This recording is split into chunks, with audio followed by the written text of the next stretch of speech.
만약 미국이 빚을 갚지 못하게 된다면 48시간 안에 세계 경제는 내파 수준으로 붕괴할 겁니다. 은행 시스템은 그대로 얼어붙고 시장은 증발하겠죠. 그리고 지금 여러분 지갑 속에 있는 10,000원짜리 한 장은 순식간에 그냥 종이 쪼가리가 될 수도 있습니다. 돈과 권력, 그리고 역사가 충돌하는 이곳, 경제사 해설가 슈카월드 스타일의 금융 역사관에 오신 것을 환영합니다. 거대한 돈의 흐름 속에서 내 자산을 지키는 지혜를 얻고 싶다면 지금 바로 구독 버튼 누르세요. 미래의 부를 위한 가장 확실한 투자일 겁니다. 오늘 우리가 이야기할 미국 부채는 단순히 엑셀 시트에 적힌 숫자가 아닙니다. 이건 현대 문명을 떠받치는 기반 그 자체죠. 여러분의 주택담보대출부터 오늘 점심으로 먹은 김치찌개 가격까지 모든 것을 지탱하는 보이지 않는 건축물입니다. 만약 이 구조에 단 하나의 균열이라도 생긴다면 그건 단순히 미국의 문제가 아닙니다. 그건 전 지구적인 믿음의 붕괴, 우리가 알던 금융 세상의 종말을 의미합니다. 하지만 이 거대한 바벨탑이 무너지는 상상을 하기 전에 우리는 먼저 이 탑이 어떻게 지어졌는지부터 알아봐야 합니다. 역사상 가장 부유한 국가가 어떻게 동시에 역사상 가장 빚이 많은 나라가 되었을까요? 이야기는 1790년으로 거슬러 올라갑니다. 혁명 직후 갓 태어난 신생국가 미국은 전쟁 빚더미에 빠져 허우적대고 있었죠. 군인들에게, 자국민들에게, 심지어 동맹이었던 프랑스 같은 외국에도 빚을 졌습니다. 대부분의 나라였다면 그냥 미안, 돈 없어, 배째 하면서 디폴트, 즉 채무 불이행을 선언했을 겁니다. 하지만 당시 초대 재무장관이었던 알렉산더 해밀턴은 누구도 예상치 못한 선택을 합니다. 그는 빚을 끌어안았어요. 오히려 역발상을 한 거죠.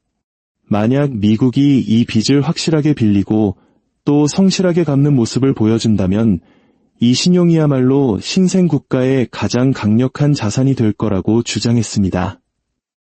썩어가는 구제국들 사이에서 미국은 믿을 수 있는 나라라는 이미지를 얻게 될 거라는 큰 그림을 그린 겁니다. 해밀턴의 도박은 보기 좋게 성공했습니다. 미국은 나중에 꼭 갚겠다는 약속의 증표인 국채를 발행하기 시작했고 약속한 날짜에 칼같이 원금과 이자를 갚아나갔습니다. 투자자들은 열광했죠.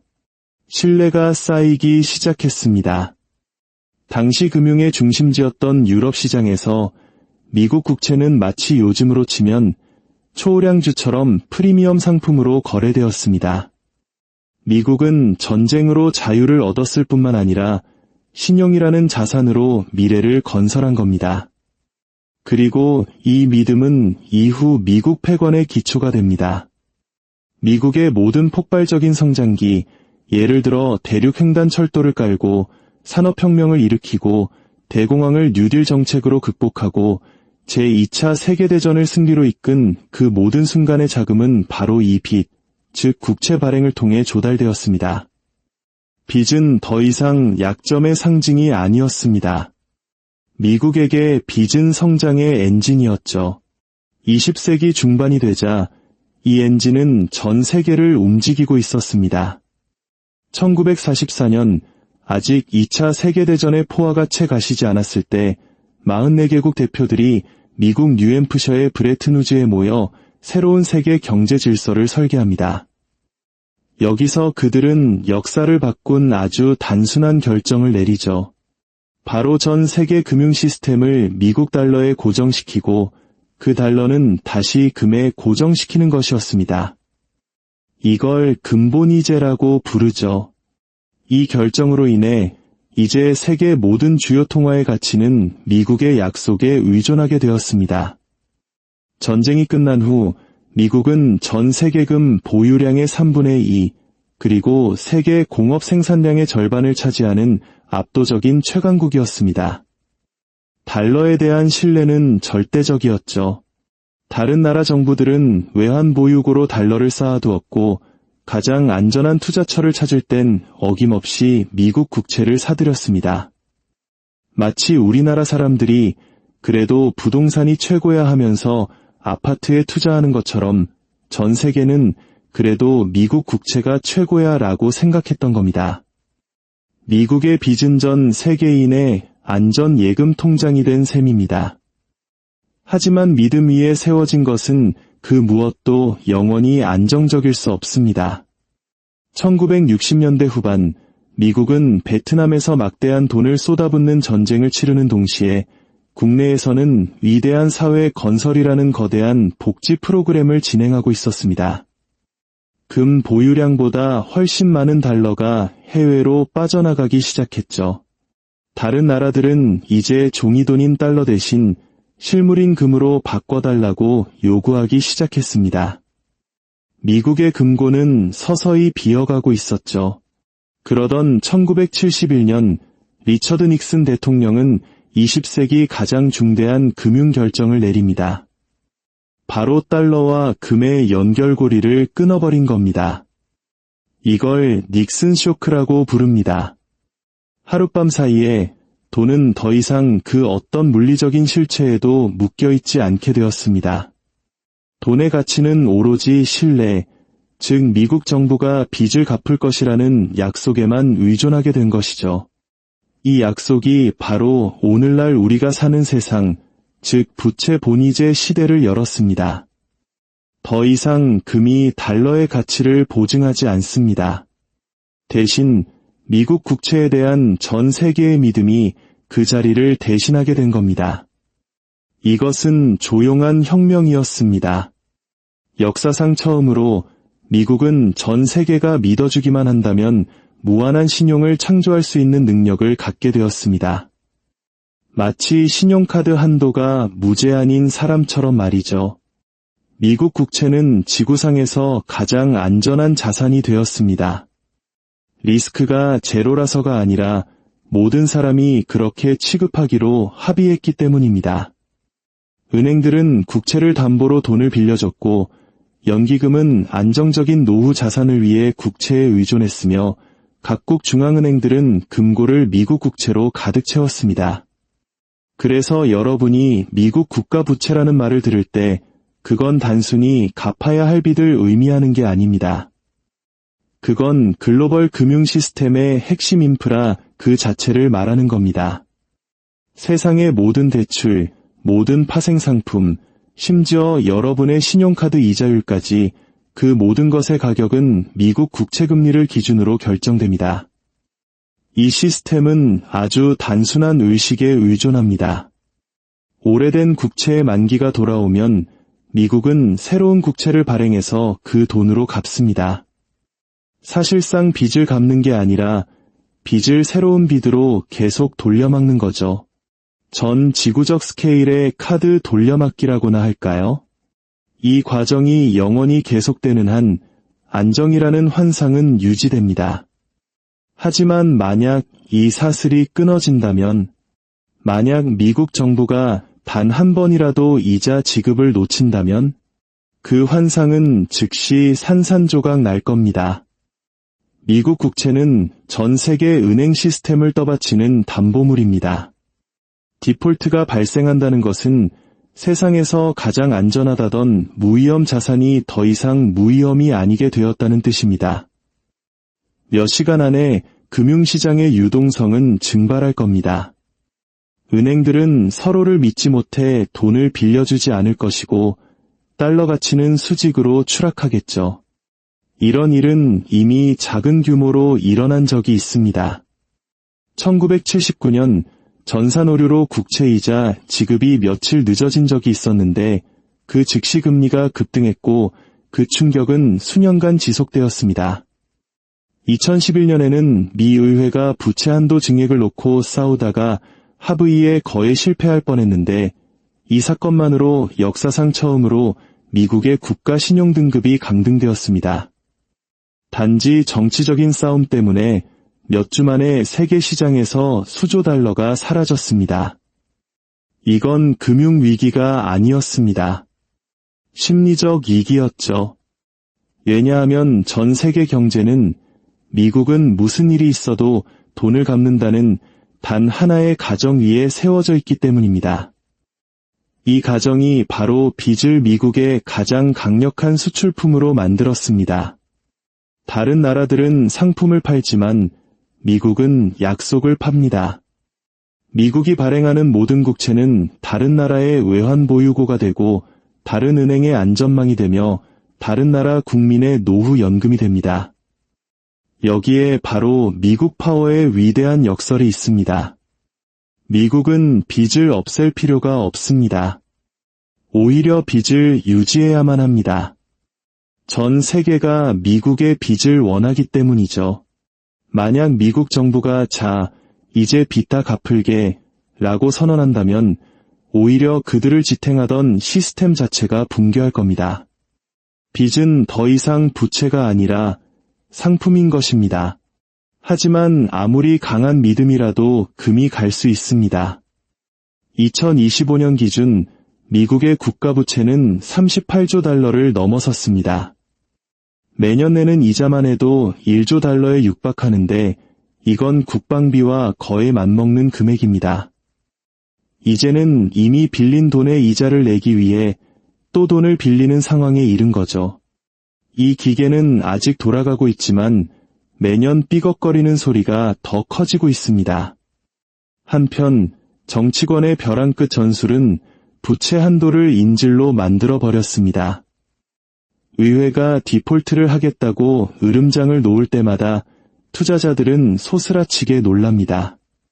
최대 채권국인 중국, 일본, 사우디아라비아 같은 나라들은 미국 국채 보유량을 줄이기 시작했습니다. 각국 중앙은행들은 다시 조용히 금을 사들이고 있죠. 브라질에서 인도에 이르기까지 많은 나라들이 달러에 의존하지 않는 새로운 무역 시스템을 모색하고 있습니다. 반세기 만에 처음으로 미국 부채에 대한 세계의 믿음의 균열이 보이기 시작한 겁니다. 미국에 돈이 없어서가 아닙니다. 그들 내부에 합의가 없기 때문입니다. 그리고 신뢰가 시스템을 지탱하는 유일한 기둥일 때 정치는 그 자체로 가장 큰 리스크가 됩니다. 미국이 빚을 갚지 못하면 어떻게 되는가? 이 질문은 달러에 대한 질문이 아닙니다. 이것은 믿음에 대한 질문입니다. 그리고 한번 잃어버린 믿음은 그 어떤 정부도 다시 빌려올 수 없는 유일한 통화입니다. 만약 미국이 정말로 빚을 갚지 못하는 날이 온다면 처음에는 금융위기처럼 보이지 않을 겁니다. 그냥 일시정지처럼 보이겠죠. 단 한 번의 지급 불이행, 사소한 기술적 결함, 행정착오가 있었습니다.